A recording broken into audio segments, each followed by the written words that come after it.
Thanks for joining us for 6 News at 5. More evidence is being released today in connection to the killing of UnitedHealthcare CEO Brian Thompson. Officials say it connects suspected shooter Luigi Mangione to the scene. Brock Owens has been tracking the latest developments today in Blair County. He joins us live with the latest. Brock. New information is being released today is the first direct link between Luigi Mangione and the shooting in New York City from last week. As investigators look to build a case against Mangione and bring him back to New York to prosecute him for his alleged involvement in that killing. According to the New York Police Department Police Commissioner Jessica Tisch, the shell casings found at the scene in Manhattan match the gun found with Mangione at the Altoona McDonald's. Tisch also says the fingerprints taken from a water bottle and a snack bar wrapper found on scene are consistent with Mangione's fingerprints that were taken after his arrest on Monday. I've reached out several times throughout the day to the Altoona Police Department and Blair County District Attorney Pete Weeks looking to find out more about the new evidence.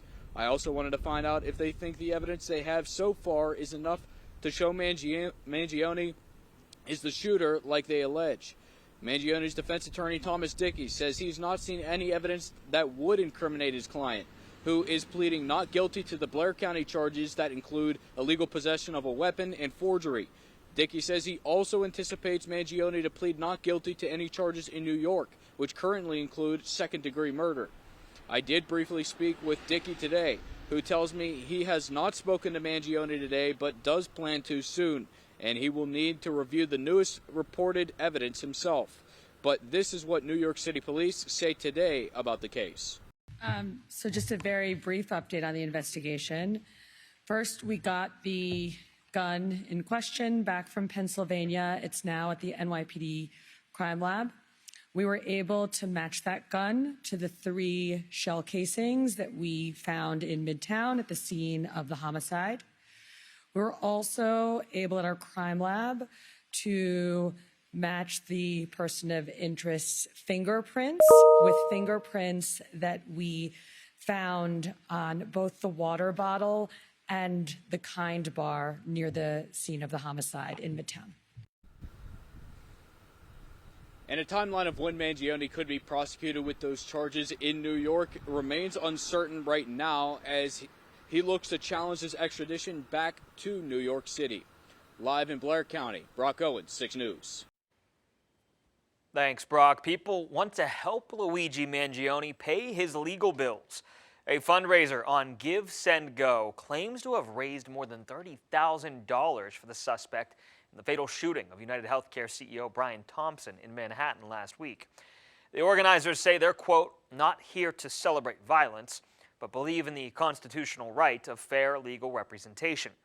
Mangione's defense attorney, Thomas Dickey, says people are offering to pay his staff, but adds that no one will likely accept.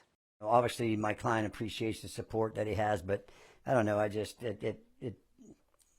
have to look in, but it just doesn't sit right with me. The Supreme Court says, all these rich billionaires can give all kind of money to candidates, and that's free speech. So maybe these people are exercising their right to free speech and saying that's the way they're supporting my client. And Dickey may continue to represent Mangione if his case is brought to New York. At a news conference last night, attorney Dickey said that he would continue fighting for Mangione for as long as it takes to represent him confidently and effectively. He then went on to say that while he has not taken the bar exam for New York, which would allow him to practice there without issue, there is still a way for him to represent Mangione if he is tried in that state. You can get admitted, because I've been doing this for 41 years, you can get admitted there. So, but like I said, I don't want to speculate about anything. If something that opportunity would present itself and that would come out, I certainly would consider it. After advising Mangione to contest his extradition to New York yesterday, Dickey says his only upcoming hearing as of right now will be in Blair County. As we mentioned, fingerprints found at the murder scene of UnitedHealthcare CEO Brian Thompson reportedly matched those taken during the arrest of Luigi Mangione. That's according to CNN, citing law enforcement sources. It's the first direct link tying the 26-year-old to the crime scene in Manhattan where Thompson was gunned down last week, in addition to the now shell casings that NYPD say they are confirming match the gun. Meanwhile, one of Mangione's former teachers is reacting to his arrest by saying shock does not describe how she felt to learn about what happened. Liz Sessler-Beckman taught Mangione for 2 years in middle school at the Gilman School in Baltimore.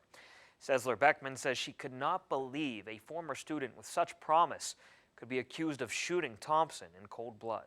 Like a cognitive dissonance between the person that we all knew and the person who would commit such a heinous crime.